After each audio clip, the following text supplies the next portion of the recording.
Hello and welcome to the Source Temple No Save and Quit run. I realized I'd uploaded a bunch of videos without any commentary, so I decided to commentate over this one. This run is pretty cool. It features an exclusive glitch, and I like it a bunch. So, we start at the run. I don't have a memory card in because this is a No Save and Quit category. The requirements for this category are just to defeat Diababa as fast as possible without returning to the title screen. To do this fast, I need to get the fishing rod for the glitch. So I start by getting Epona and heading back to Orden Village, because that's what we do on Orden Day 1. I go through this grass patch to see if I can get any rupees. I got a green rupee there. That's not the best. The most I've ever gotten is 2 blue rupees, which is really fast. And we need 30 rupees to buy the slingshot, which we pick up just because it makes things a lot easier when we get to Forest Temple itself. I also get 3 rupees in these grass patches and start goats. Now, goats 1 is pretty easy. There are only 10 goats instead of the normal 20. But it's also very easy to mess up. It didn't go too well in my PB in this run, but it went alright, so I kept going. It didn't go well because I somehow got one of the goats to go all the way over here, and, well, that's pretty slow. So now that goats are just about done, I do an Epona slide for swag. I tried to do... Oh, I got it. I got the break slide. And head over to Orden Day 2. On Orden Day 2, there's a bunch of things to do. I get the fishing rod, I get the slingshot, and I'll get the wooden sword as well. The fishing rod's required for the glitch to get into Forest Temple early, and the slingshot and wooden sword, well, really the only one I need is the wooden sword, because otherwise I won't have a weapon, and that's not very good. So to start out, I do a technique called DF slides, where I just hold L for a second before walking, and that gets you to max acceleration faster. Those weren't the best, but it's the fastest way to navigate Link's house, and so it works. I need to get 30 rupees. I have 4, so I collect this blue rupee, and I'll collect 20 rupees from a roof later.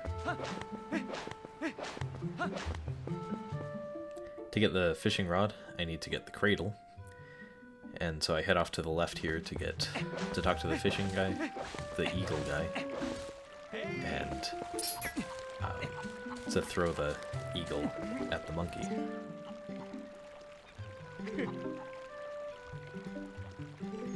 I try to get an angle.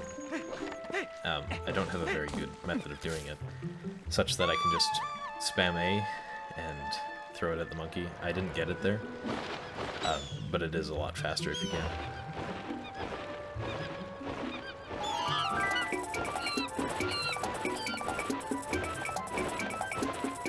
Now I just need to take the cradle to Uli, and she'll get me the fishing rod.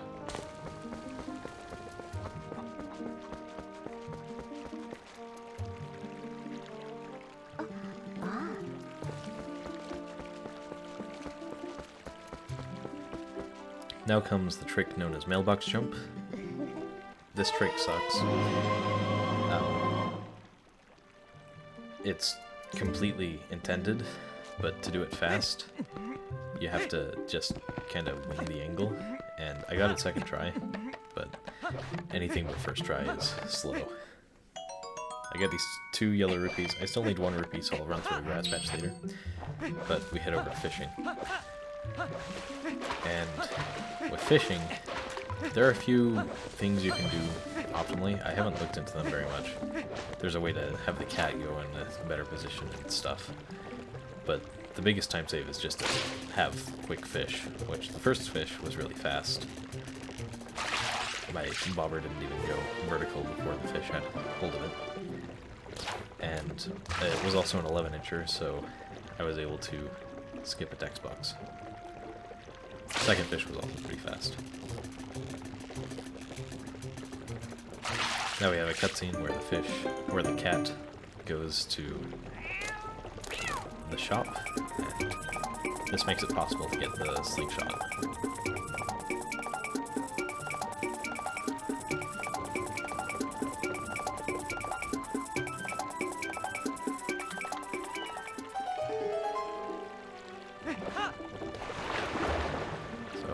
Head over there through the water. It's the straightest path. And talk to Sarah twice to get the milk bottle and to get the slingshot. I lost about 17 seconds to my gold here. My gold got pretty good goats and first try mailbox jump, and I think he got some extra rupees in the grass at the start. And so it's very hard to match that, but it should definitely be possible. So now I just need to get the wooden sword, and then I can go and do the glitch to enter Forest Temple.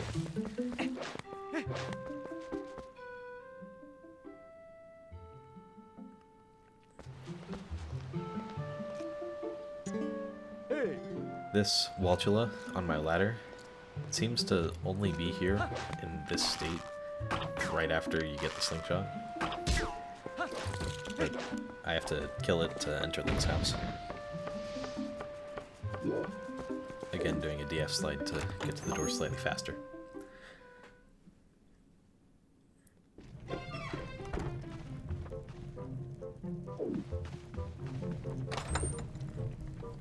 So now I have the wooden sword, and that's all I'll get, except the lantern, before I enter Forest Temple.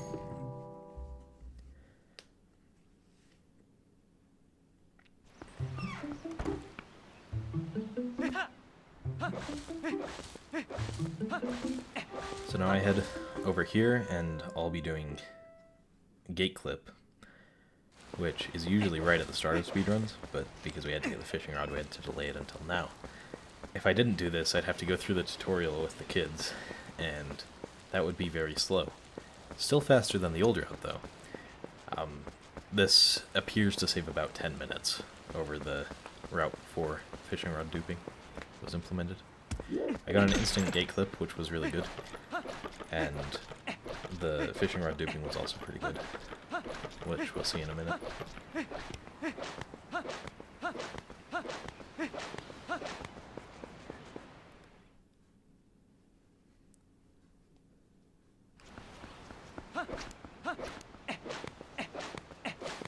I call Epona, and Epona is very important in setting up the glitch.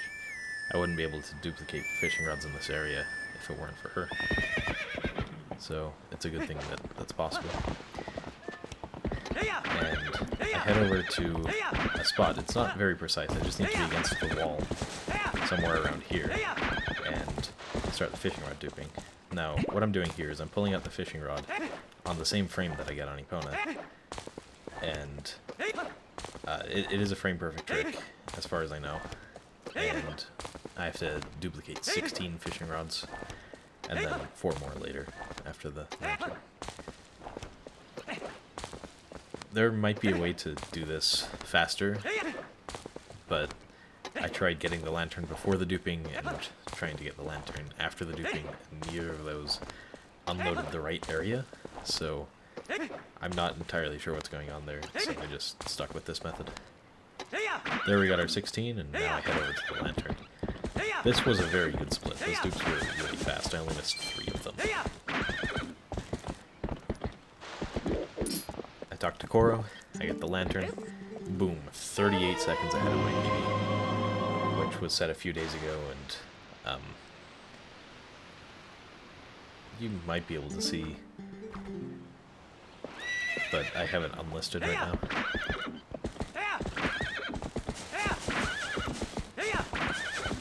So I need to do 4 more fishing rods so that I can unload the area. And this went a little slower, but still decently fast.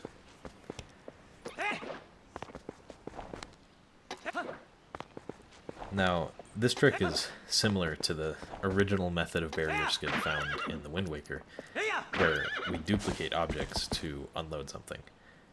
That trick doesn't work exactly the same in Twilight Princess, because anytime you go through a loading zone, the duped items just don't affect memory anymore. So this is the best thing we can do with it. I take Epona out of bounds because of the unloaded area, and place her around right here, and I reload the area just to reduce lag. If you place Epona in the wrong spot here, she'll pop up and your run's basically dead. But if you place her right against this left side, it seems pretty good.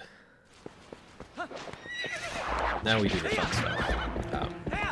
I need to gain height with Epona, which I do first by gaining a little bit of height by turning around on this area right here, and then I head out of bounds to an area by Koro's shack where I can turn around again and gain a lot of height.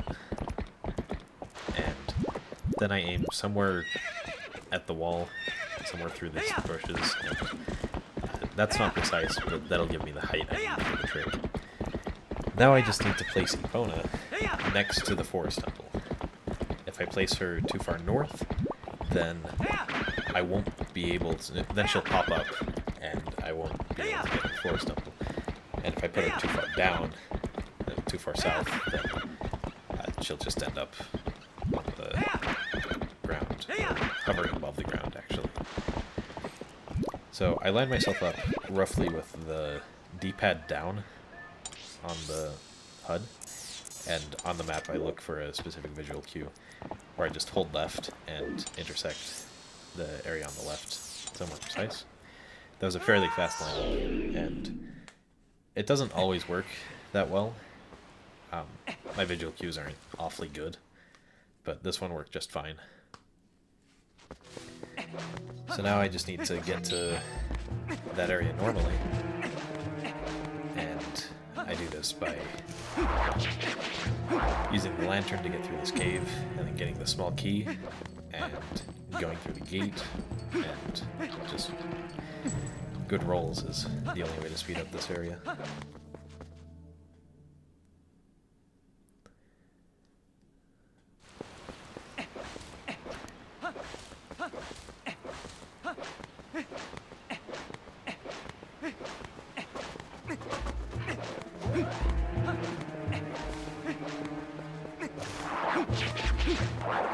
I do have 2 hearts here, which isn't too much of a concern, but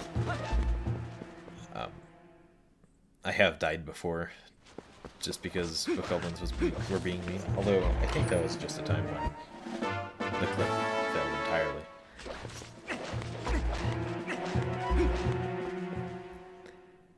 Epona popped up and I was trying to do something, and the bokoblins just killed me. But it's still nice to avoid as many hits as possible.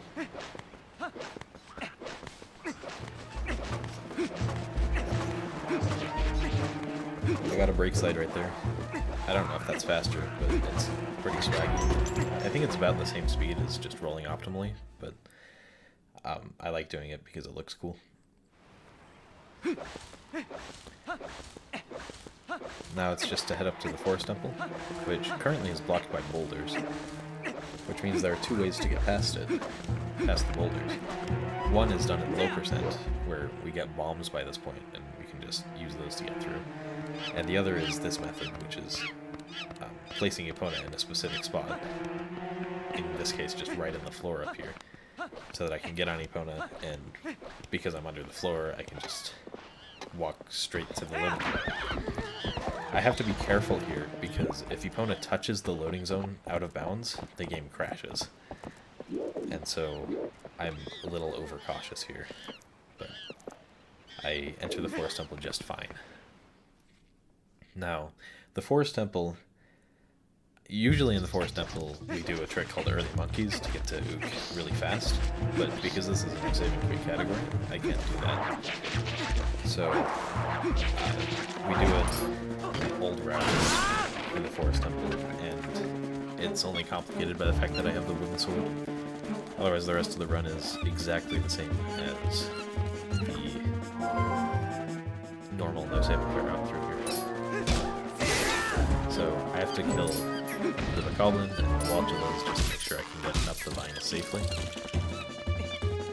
And in the next room I have to kill the Skulltula because otherwise the monkey will be scared and won't let me jump across the vines later. Now, killing this guy takes 3 spin attacks, I think, and it's pretty slow. But it works, so I'm not complaining. We go in here, I have to skip a cutscene, the cutscene of Ook destroying the bridge, and I do a 1-frame back hop here for swag. It also saves like a frame if I remember correctly, but it's mostly for swag. And then I head over here and do a different swag trick called Woodpecker, where if I jump slash the bull right as the cutscene starts, it'll repeatedly jump slash it in the cutscene. That was a pretty wimpy Woodpecker there, but I'm happy with it. It's always satisfying to get the trick.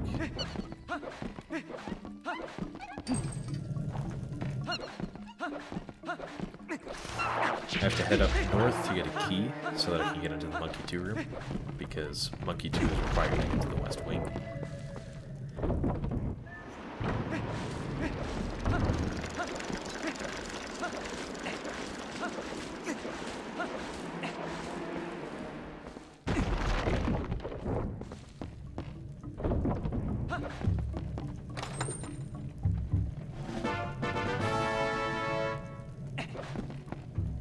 Then I head back, and usually in Monkey 2 room, when you have the Master Sword, you can just roll stab the 2 Bokoblins and they'll die, but this time I kill them with a stab and 2 spin attacks, because the wooden sword has a quarter of the damage of the Master Sword.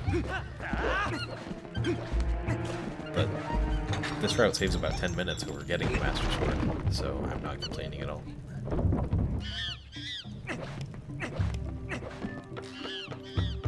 This requires a simple 3 bonks into this pillar, which can be difficult sometimes. If you have the wrong angle, you can roll right around it.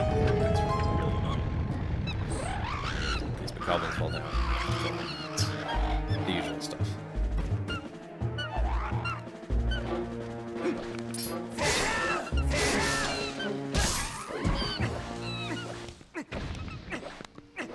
This is the only other spot where you can do Woodpecker, and I go for it and get it, although it's about as wimpy as the first time.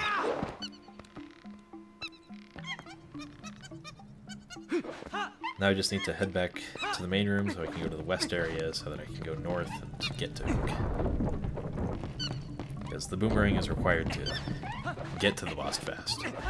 I think get to the boss at all, actually. And also to beat the boss.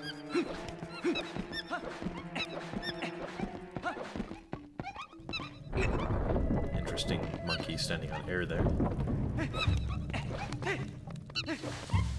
I roll off to the left here to avoid a cutscene trigger.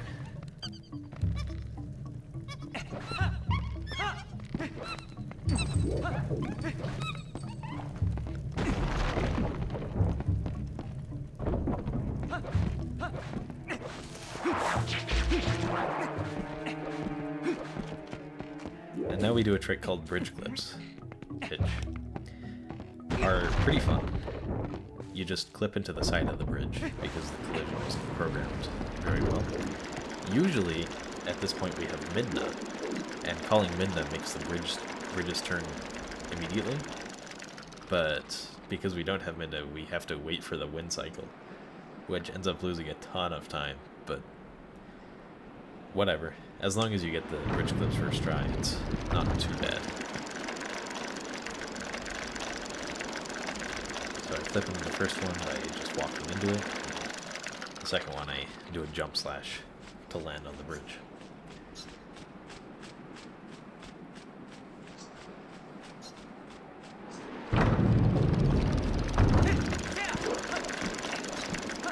The last one I tried to time a roll so that I just clipped through the side of the bridge. This time I timed it a little early, and so I clipped up and lost a little bit of time, but it all worked out in the end.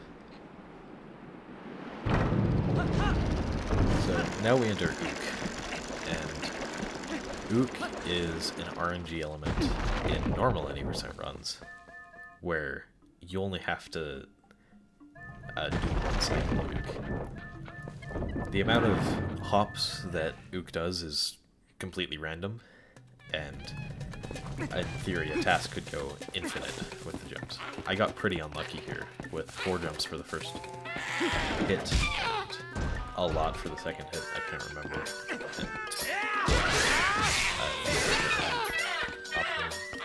And as well.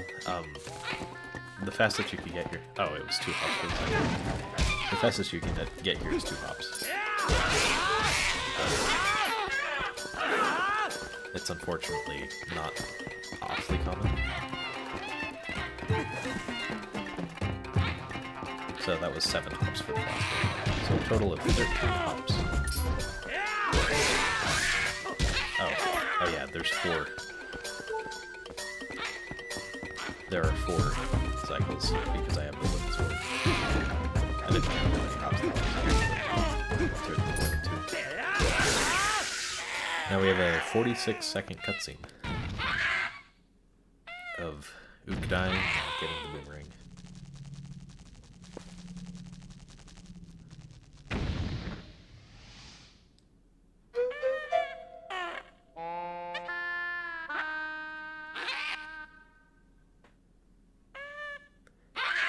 I'd like to note here, you can also use this Epona out of bounds glitch to get to the Master Sword area. But there are a couple of problems. First, because you're human, you can't howl at the Howling Stone at the start of the grove to make the wall disappear. And second, so you'd have to do a rupee slide, which you can see in 90%. But second, because I have the Orden clothes, the game would crash if I pulled the Master Sword, because it tries to equip the hero's tunic and can't.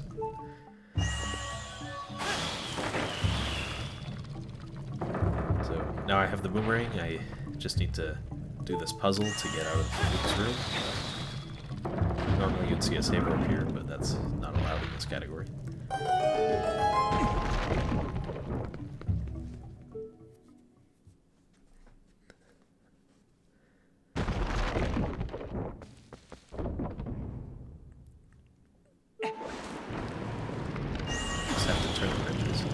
I try to roll a little early to do a mini bridge clip. Sometimes it's faster, sometimes it's not. Got a bonk there because I overestimated where that ledge was. Or I underestimated it. I don't know. Heading back is pretty simple, except I bonked a few too many times.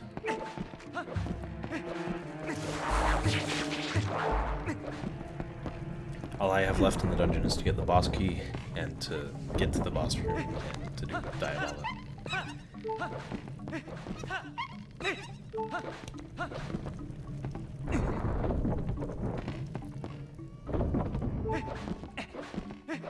How we get the boss key is pretty cool. We get up on this ledge and just kind of aim the camera in a specific direction so that we can roll and land on a post. And then roll off of that and land in the right. Unfortunately bonked there on the vents in the cutscene, but if you get a good roll there, you can just roll straight to the boss key chest, and it's really cool.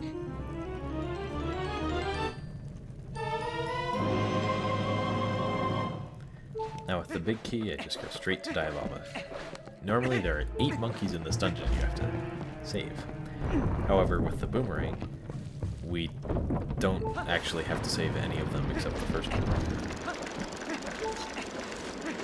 You don't even really have to save the first one if you have the claw shot. But the claw shot is not easy to get before this dungeon.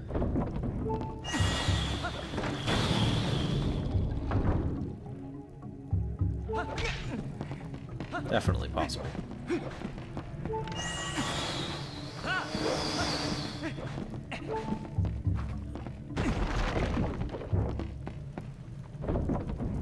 So I do 2 LJs in this room to get across. One to the monkey area, and one from the monkey area to the boss area. And I collect a fairy here because my health is at 1.25 hearts, and nothing to worry. But I really didn't need to get this. The boss isn't very likely to hit you, and even if it does, it doesn't deal that much damage. So Daibaba is a little complicated by the fact that we have the wooden sword only. Surprisingly enough, though, it's still a 2-cycle fight, like normal. The first phase is the same. Just boomerang mounts clowns. Mini bombs, or whatever they're called. And the second phase, the only difference is we have to do, which makes Ookless impossible. Ookless being a trick that lets you finish phase 2 with bombs from phase 1. But it makes it either really hard or impossible with the fact that we have to deal more damage phase. So I throw the boomerang at all 3 of the heads here to make it go a little faster. It takes 3 seconds.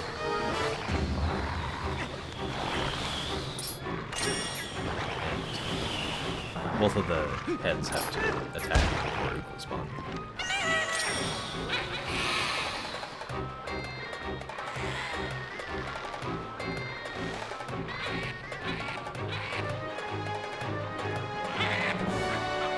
Now, I get this bomb, and I roll backwards so that I can throw it without it going into the water.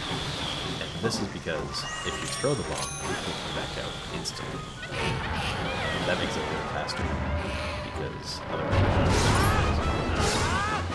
now I do 3 turn attacks per phase. That's enough to get Daibaba down in 2 seconds. I was a little lucky that that bomb hit there, because Daibaba went into a different animation. And timing ends on the last hit of Daibaba, which makes this round 27-27. The record without duping is around 26.5 minutes.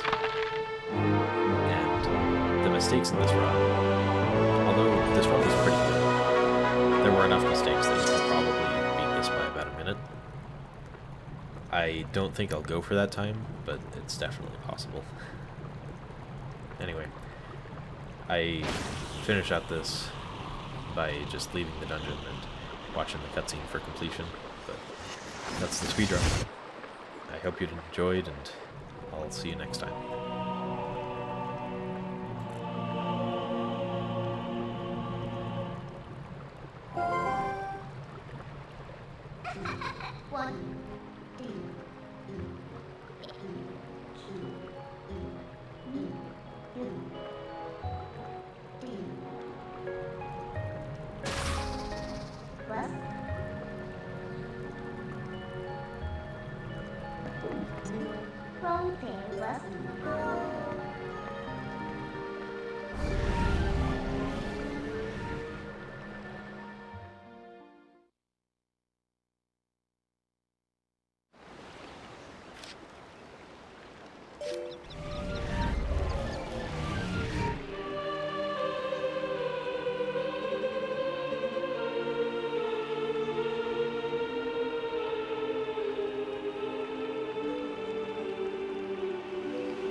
West.